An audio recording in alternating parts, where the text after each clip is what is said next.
Uttar Pradesh Shia Waqf board के साबिक सदर नशीन गुस्ताख व मलून वसीम रिजवी ने आखिरकार हिंदू मज़हब इख्तियार कर लिया।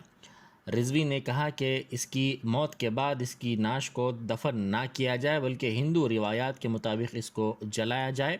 इसने यहाँ तक कहा कि इसकी नाश को आग मुतनाज़ा नरसिम्हानंद सरस्वती लगाए।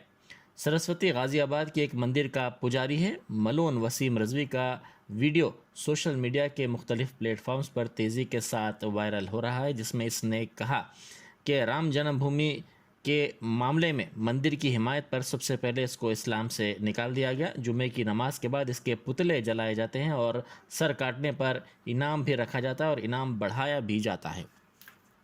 देखिए, इस्लाम के मानने वालों ने, जो इस्लाम को धर्म मानते हैं, उन्हीं ने मुझको निकाल दिया। सबसे पहली बार राम जन्मभूमि के मामले में जब मैंने मंदिर का पक्ष लिया था, तब मुझको इस्लाम से निकाला गया था। उसके बाद मदरसे पे आवाज़ उठाने पर इस्लाम से निकाला गया था।